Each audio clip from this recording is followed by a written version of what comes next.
शांति।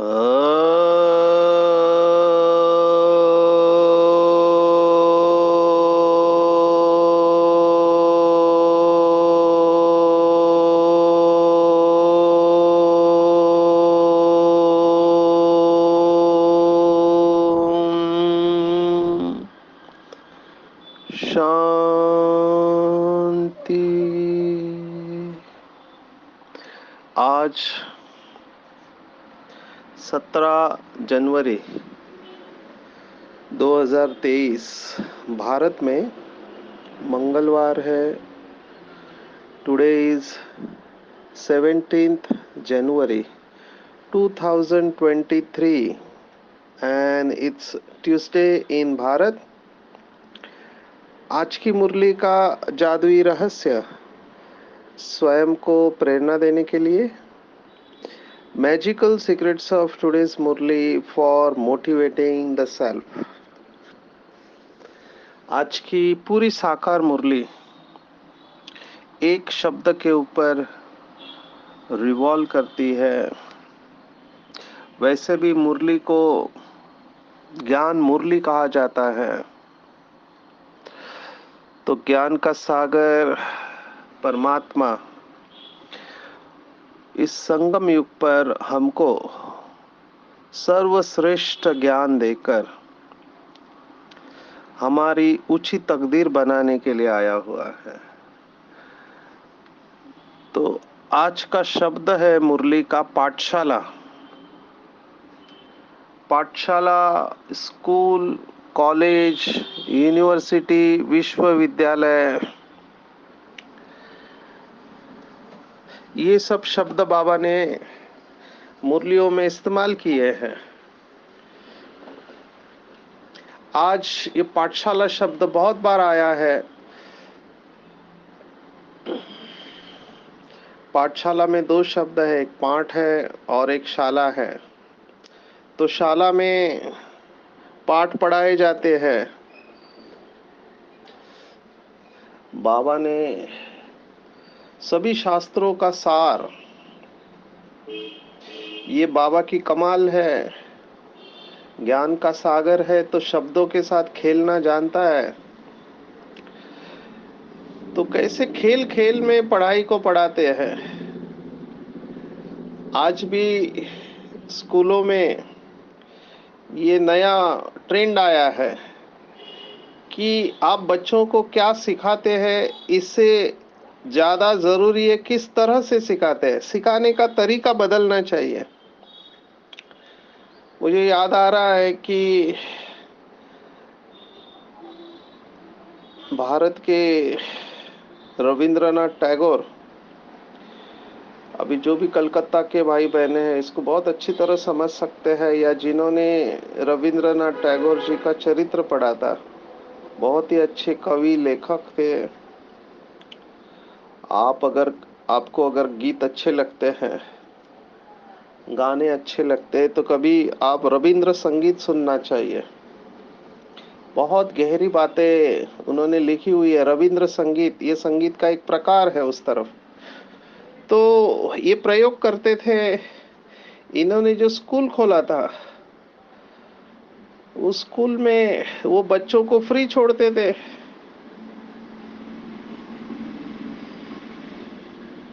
तो एक बार की बात है कि कुछ माँ बाप अपने बच्चों को देखने आए थे। तो देखा कि सभी बच्चे पेड़ के साथ खेल रहे, पंछियों के साथ खेल रहे हैं, और एक बच्चा चुपचाप बैठा हुआ है किताब खोल के, या खेल में उसको रुचि नहीं है।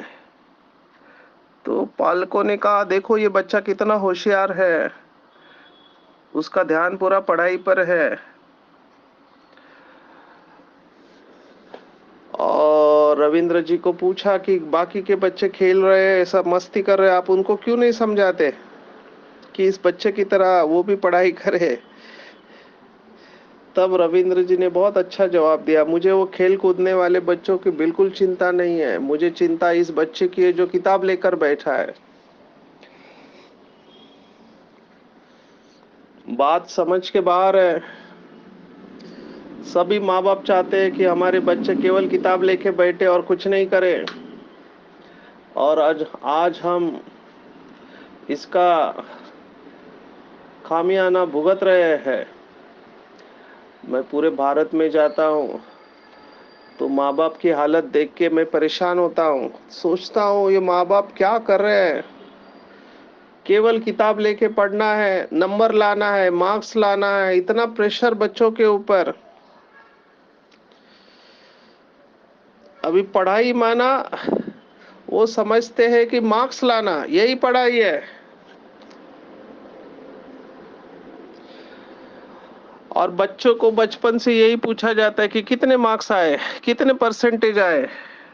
तो बच्चों के ऊपर बहुत प्रेशर आता है, और जो बच्चे बहुत सिंसियर होते हैं उनको मार्क्स नहीं मिलते, तो माँ बाप की अपेक्षा के अनुसार मार्क नहीं मिलते, तो वो गलत कदम उठाते, अपने आप को खत्म कर देते हैं।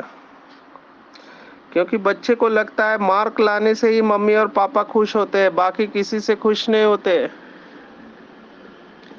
यहाँ पर फिर मल्टीपल इंटेलिजेंस की थ्योरी आई, क्योंकि ये बहुत बढ़ने लगा था बच्चों में सुसाइड और पर्सनालिटी प्रॉब्लम्स। क्योंकि जिन बच्चों को बचपन में माँ बाप का प्यार नहीं मिला, उनको स्वीकार नहीं किया गया, उनको समझा नहीं गया, तो उन बच्चों में कॉम्प्लेक्स पैदा होते हैं, और उसी पर्सनालिटी के साथ वो बड़ा होता है, और बड़ा होके उस कॉम्प्लेक्स के साथ हर फील्ड में वो जाता है। आज की मुरली पढ़ाई के ऊपर है, इसलिए थोड़ा पढ़ाई के बारे में बता रहे हैं। बाबा ने पढ़ाई माना लिखना पढ़ने की पढ़ाई नहीं कही है। हम जब शब्द इस्तेमाल करते हैं, तो जैसे उस स्कूल में सब्जेक्ट होते हैं, भाषा होता है, गणित होता है, इतिहास होता है, या साइंस होता है, वैसे यहाँ पढ़ाई माना 4 सब्जेक्ट, ज्ञान, योग, धारणा और सेवा, ये हमारी पढ़ाई है। केवल किताबों की पढ़ाई नहीं है। उल्टा यहाँ पर देखा गया है, बाबा ने स्वयं ज्ञान का सागर, भगवान ये कह रहा है कि जो पढ़ा लिखा है वो सब भूल जाओ। देखो क्या डायरेक्शन है टीचर का। टीचर कह रहा है जो पढ़ा लिखा है वो सब भूल जाओ, और मैं जो पढ़ाता हूँ वही ध्यान में रखो। क्योंकि बाबा की पढ़ाई प्रैक्टिकल है, और ये जो पढ़ाई है मुरली की, ये पढ़ाई हमको विश्व महाराजन बनाती है। आज मुरली में शब्द आया गॉड एंड गॉडेस। आज के मुरली में ज्ञान की देवी सरस्वती और ब्रह्मा दोनों की महिमा आई है कि इतना श्रेष्ठ पद इन्होंने कैसे प्राप्त किया। पढ़ाई से। लेकिन कौन सी पढ़ाई? वो स्कूल की पढ़ाई नहीं। इस पढ़ाई को बाबा ने 2 शब्दों में पैक किया है, आप और बाप। देखो ये भगवान का सिखाने का तरीका है। कहते 2 ही शब्दों में पढ़ाई है, मैं कौन और मेरा कौन।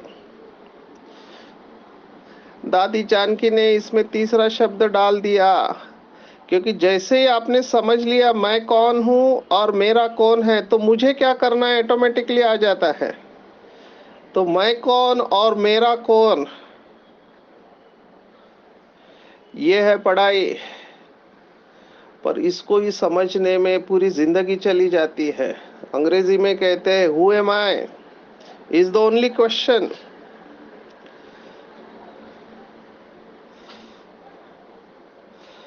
4 बातें साइकोलॉजी में बताते हैं इसी के संदर्भ में। हर एक का अपना अप्रोच है। 4 बातें मुझे इंपॉर्टेंट लगी, इसलिए यहाँ पर शेयर कर रहा हूँ। अंग्रेजी के शब्द है know thyself, accept thyself, love thyself and develop thyself. ये 4 बातों में सब आ जाता है। नो दाई सेल्फ, खुद को जानो।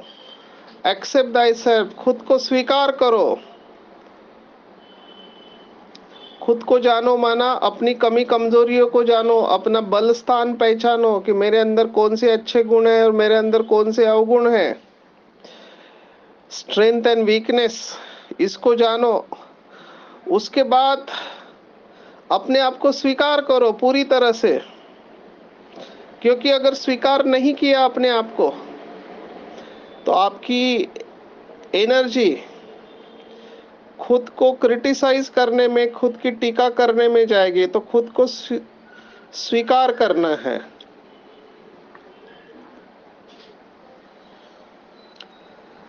खुद को स्वीकार करने के बाद में खुद से प्यार करना है।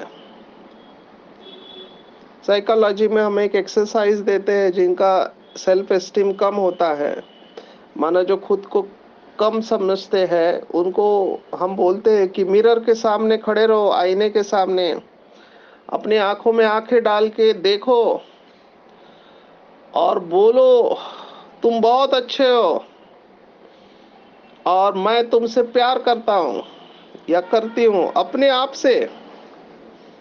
ये बहुत जरूरी है, बहुत जरूरी है। क्यों? क्योंकि अगर आपने अपने आप को प्यार नहीं किया, अपने आप को रिजेक्ट किया, अपने आप को टोकते रहे कि मैं तो खराब हूं, मैं तो बुरा हूं, मैं अच्छा नहीं हूं, तो आपके परफॉर्मेंस पे उसका असर आएगा। आप अच्छे कर्म नहीं कर पाओगे। इसने know thyself, accept thyself, love thyself और डेवलप दाई सेल्फ, फिर अपने आप को बढ़ाने के लिए पुरुषार्थ करना चाहिए। लास्ट तो यही बात है, मैं कौन और मेरा कौन इसमें आ जाता है। इसी को शास्त्रवादियों ने कहा आत्मा परमात्मा का ज्ञान, और यही पाठशाला में सिखाया जाता है कि मैं कौन, तो मैं आत्मा, मेरा कौन। तो गहराई में जब जाएंगे ये समझने में बहुत टाइम लगता है, बहुत टाइम लगता है, जिंदगी चली जाती है ये समझने में और स्वीकार करने में। आई एम सॉरी टू से दिस, पर ये स्वीकार करने में और समझने में पूरी जिंदगी चली जाती है कि केवल एक परमात्मा ही हमारा सब कुछ है। बाकी सब बाकी सब अल्पकाल के लिए है, थोड़े समय के लिए है। सोचो इसको गहराई से। कोई हमारा साथ नहीं दे सकता सिवाय परमात्मा के।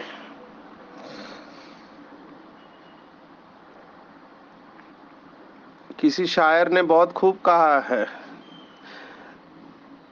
अगर कोई आपसे ज्यादा प्यार जताने की कोशिश करे, कोई आपको ज्यादा देहदारी प्यार दिखाने की कोशिश करे, तो समझना चाहिए कि दुख के बीज बो रहे हैं। कैसे? तो वो शायर कहता है कि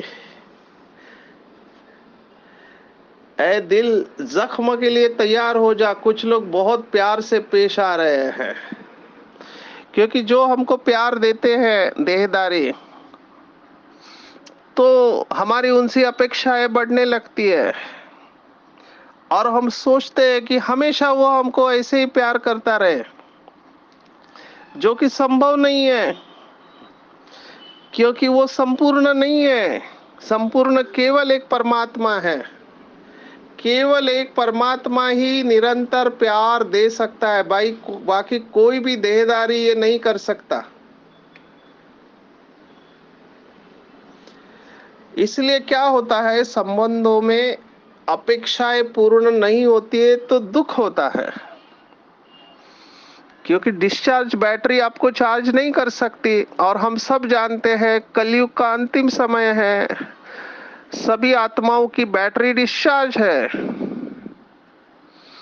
तो जो डिस्चार्ज बैटरी है वो खुद अपने आप को चार्ज करने की कोशिश करेगी। वो आपको चार्ज कैसे करेगी? केवल एक परमात्मा है जो सदैव संपूर्ण है। और यही बात आज की मुरली में खुल के आई है, अलग तरीके से आई है। बाबा ने कहा सर्व संबंधों की सैक्रीन, एक शिव बाबा है। अब ये समझने में और स्वीकार करने में बहुत टाइम लगता है, इसी में पुरुषार्थ का टाइम वेस्ट हो जाता है, इसी में। इसलिए भगवत गीता का पूरा सार इस एक श्लोक में आया, 18वें अध्याय के 65वें श्लोक में आया है। सर्वधर्मान परित्यज मामेकम शरणम व्रज अहम त्वा सर्व पापेभ्य मोक्षयिष्यामि मा शुचः। क्यों ये कहा गया? जब भी कोई भगवत गीता का पठन करते, जब इस श्लोक पर आते हैं तो 3 बार बोलते हैं श्लोक, क्योंकि ये इतना इंपॉर्टेंट है कि सभी देह और देह के संबंधी और पदार्थों को छोड़कर मुझ एक की शरण में आओ। एक शब्द बहुत इंपॉर्टेंट है, अनेक की शरण में आओ ये नहीं कहा है। आज गणपति की शरण में जाओ, कल देवी की, लक्ष्मी की शरण में, परसों सरस्वती की, फिर दुर्गा के, फिर शनि महाराज, कितने उन सब के शरण में जाओ। श्री कृष्ण, विष्णु, महेश, अनेकों की शरण में जाने को नहीं कहा है, एक की शरण में आओ, तभी मैं तुम्हें सर्व पापों से मुक्त कर दूंगा। अभी ये बात हजम नहीं होती है बहुत लोगों को, पर यही तो पुरुषार्थ है और यही हमको सीखना है। निमित्त मात्र संबंध निभाने हैं, निमित्त मात्र कर्तव्य पूर्ण करना है, आत्मिक दृष्टि पक्की करनी है, क्योंकि हमारा अनादि नाता केवल एक शिव बाबा के साथ है, बाकी सब अल्पकाल के सुख है। आपको सदा काल का सुख कोई भी देहदारी दे नहीं सकता है। देहदारी का प्यार हमने पहले भी देखा, पिंजड़े का पंछी बनाता है, और परमात्मा प्यार उड़ता पंछी बनाता है। वो भी पंछी ही है, लेकिन वो पंछी बंद करके रखता है। आपको लगता है कि आपके पास पंखा आ गए, लेकिन आप पिंजड़े में बंद होते हो। बंधन उत्पन्न करता है और बंधन हमेशा दुख देता है, लेकिन कमाल है इस बंधन की, देहदारियों का बंधन, कि आपको उसमें भी सुख आने लगता है। मैं हमेशा एक गीत सुनाता हूँ अपने क्लास में, गुजराती गाना है, मुझे बहुत अच्छा लगता है, पर उसमें बहुत सारे राज छिपे हुए हैं। वो कहते हैं कि पंखीड़ाए आप पिंजरू जूनू जूनू लागे, बहुए समझावे परी आ नवू पिंजड़ू मांगे। वो पंछी जो होता है पिंजड़े में कहता है मेरा पिंजरा पुराना हो गया है, मुझे नया पिंजरा चाहिए। अभी वो पंछी को ये समझना चाहिए कि मुझे उड़ना चाहिए, पिंजरा क्यों चाहिए, पिंजरे को छोड़ दो, लेकिन नहीं, आदत लगी हुई है पिंजड़े की, तो कहते हैं पिंजरा बदल दो, लेकिन मैं पिंजड़े में ही रहूंगा। कुछ ऐसी ही हालत आज के मनुष्य की है। पता है ये संबंधी दुख देने वाले हैं, लेकिन वही चाहिए। और यही बात आज मुरली में बाबा ने कही है कि बाबा के 3 प्रकार के बच्चे लगातार हम 3 दिन से देख रहे हैं। पहले राजाओं के बारे में बताया, कल प्यादे के बारे में बताया, और आज 3 प्रकार के बच्चे बताए। एक, जिनके कर्म बंधन जल्दी छूट जाते हैं। दूसरे, जिनके कर्म बंधन छूटने में टाइम लगता है, बहुत साल हो गए ज्ञान में लेकिन अभी भी बंधन में चल रहे हैं। और तीसरे, बाबा ने उनको दुर्भाग्यशाली कहा। क्यों दुर्भाग्यशाली? तो बाबा कहता है इनको कोई कर्म बंधन नहीं है, लेकिन फिर भी पुरुषार्थ नहीं करते, तो उनको दुर्भाग्यशाली कहा जाएगा। भगवान आज ऐसे बाबा के बच्चे मैंने भी देखे, कोई कोई प्रेशर नहीं है घर से, कुछ नहीं है, लेकिन फिर भी अपना टाइम वेस्ट करते, श्रीमत पर नहीं चलते, तो बाबा उनको, भगवान ज्ञान का सागर, उनको दुर्भाग्यशाली कहते हैं। तो बाबा ने एक मुरली में ये शब्द इस्तेमाल किया था कि महान सौभाग्यशाली देखना हो तो भी यहाँ देखे, और महामूर्ख देखना हो तो भी यहाँ देखे। ये बाबा का कमाल है, कितनी सरलता से कितनी गुह्य बात सुना देता है। मुझे कितने सारे बच्चे याद आ रहे हैं बाबा के, कहाँ झोपड़पट्टी में रहने वाले। हमारे पास एक भाई था, उसकी लगन देखकर उसको बहन जी ने कहा तुम इधर ही रहो सेंटर पर, और वो सेंटर पर उसने कितनी सेवाएं दी। रोज सुबह उठ के सबसे पहले बाबा की झोपड़ी साफ करना, उसने अपना पुरुषार्थ इतना श्रेष्ठ किया, वो सेंटर निवासी बन गया। और सबसे अच्छा पुरुषार्थ कहाँ से आया? झोपड़पट्टी से आया। लेकिन बाबा से प्यार और पहले से ही गुणों के ऊपर अटेंशन, प्यूरिटी नेचुरल। तो मैं सोच रहा था कि हमारे पास और भी कई कुमार है जिनको भी कोई बंधन नहीं है, जॉब कर रहे हैं, अच्छे घर से है, लेकिन उनका ऐसा पुरुषार्थ नहीं है जैसा इस आत्मा का है। तो वो देख के मैं हैरान हो गया कि बाबा के घर पे दोनों प्रकार के बच्चे हैं। बाबा तो ऊपर बैठ के इन सब बच्चों को देखता होगा, मेरा कौन सा बच्चा क्या कर रहा है। अभी आपको मैं एक एक स्टेट का अनुभव सुनाऊं तो आप हैरान हो जाएंगे। मैं भाग्यवान समझता हूं कि ऐसे आत्माओं से मिलने का मौका मुझे मिला है।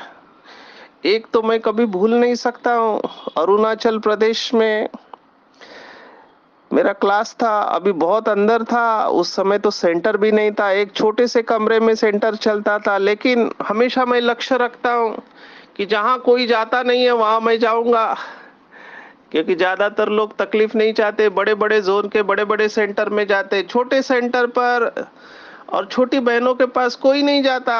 और मैं लक्ष्य रखता हूँ कि ऐसे सेंटर पर जाए जहाँ कोई पहुंचा नहीं है। तो इस स्थान पर मैं गया तो उस बहन का मैंने पुरुषार्थ देखा। 5-6 स्टूडेंट है, क्योंकि वहां पे लोग भगवान को नहीं मानते, माना वो नेचर को मानने वाले लोग हैं। अरुणाचल प्रदेश बहुत बड़ा राज्य है, 14 लाख उसका पॉपुलेशन है। मैंने कहा हमारे मुंबई में एक रेलवे स्टेशन है अंधेरी, उसका पॉपुलेशन ही 15 लाख है, आपके पूरे स्टेट का पॉपुलेशन 14 लाख। तो ऐसे सेंटर, ऐसे स्थान पर बाबा के सेंटर खुले हुए, और बहनों का भी कमाल है। उस बहन का मैं कितनी महिमा करूं उस आत्मा की।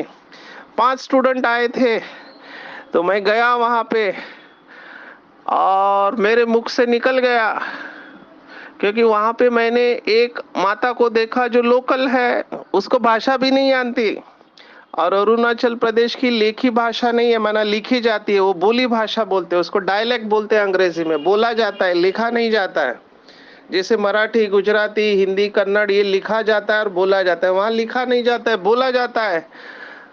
वो माता मेरी तरफ देख रही है, बस बाबा की याद में खोई हुई है। दूसरा एक भाई देखा, उसके पूरे कपड़े भीगे हुए हैं, जबकि बारिश नहीं थी। तो मैंने ऐसे ही पूछा, भैया आपके कपड़े क्यों इतने भीगे हुए, आप पूरे भीगे हुए, बारिश तो है नहीं। तो उसने जो मुझे कहा तो मेरे पैरों की तले की जमीन खिसक गई।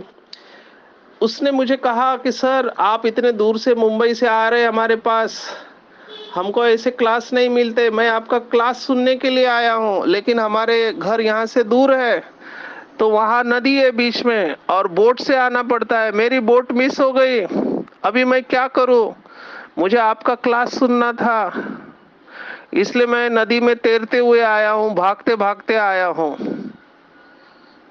तो मैं सोचा क्या लगन है इस आत्मा की कि क्लास अटेंड करने के लिए इतने दूर से नदी में तैरते हुए आया, भीगते हुए आया। और उस दिन बाबा ने जो क्लास कराया, आप पूछो ही मत, 5 लोगों के सामने मुख से ऐसे शब्द निकले और दिल से निकला कि यहाँ पे बाबा का बहुत बड़ा भवन बन जाएगा करके, ऐसे ही निकल गया।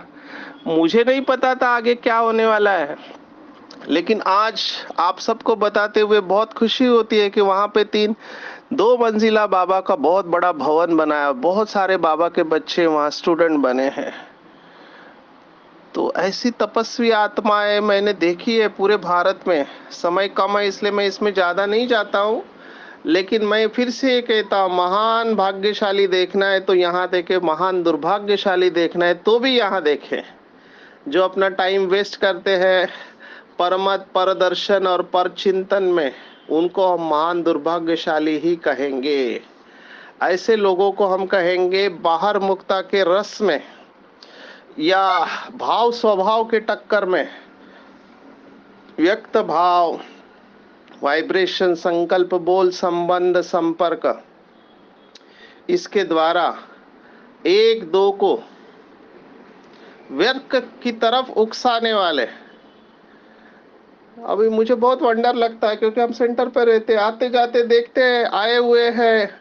अभी बातें करेंगे, पॉलिटिक्स की बातें करेंगे, इसकी बातें उसकी बातें, पुरुषार्थ की बातें नहीं करेंगे।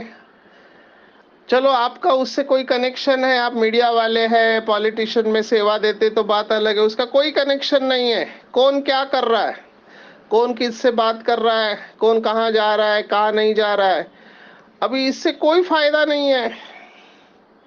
मैनेजमेंट में ऐसे कहते हैं, दो लोग जब आपस में मिलते हैं तो या तो दोनों एक दूसरे को रसातल में लेके जाते हैं या ऊपर लेके जाते हैं।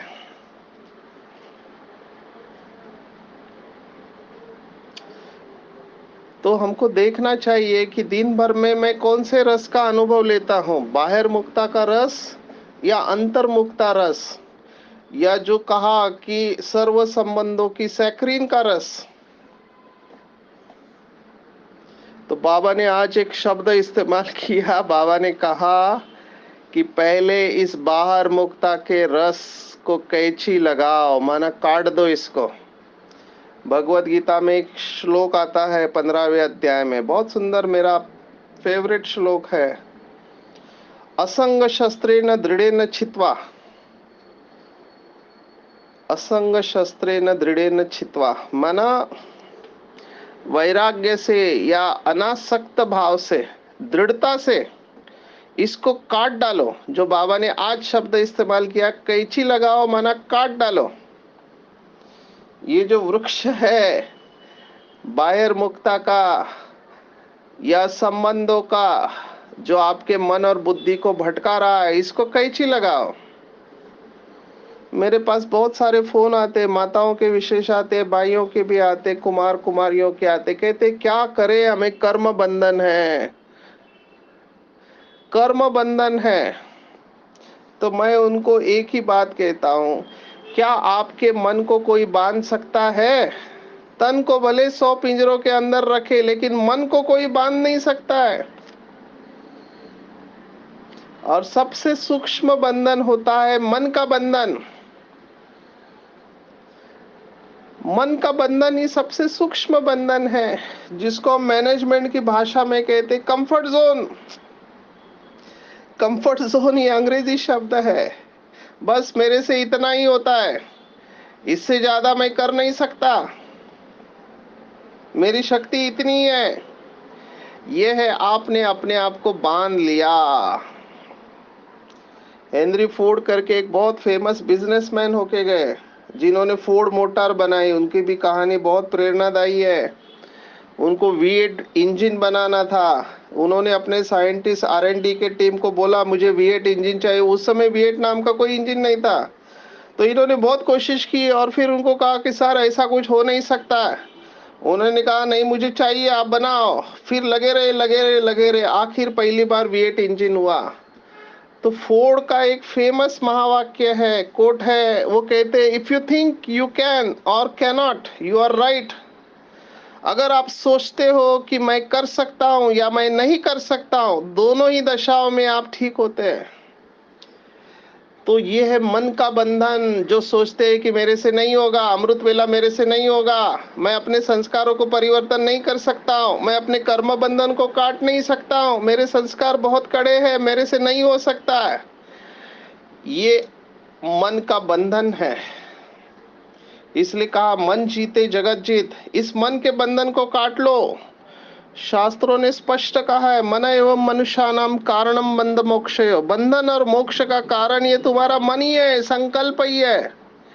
तो इस रस से अपने आप को दूर करो, और जब इन बंधनों से हम मुक्त हो जाएंगे, तब बाबा ने कहा आप सच्चे जीवन मुक्त फरिश्ते बन जाएंगे, और वही संस्कार लेकर हम सतयुग में जाएंगे।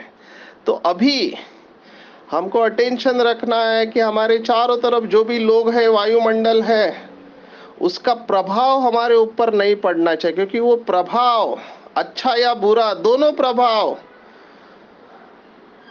हमको तपस्वी बनने नहीं देंगे।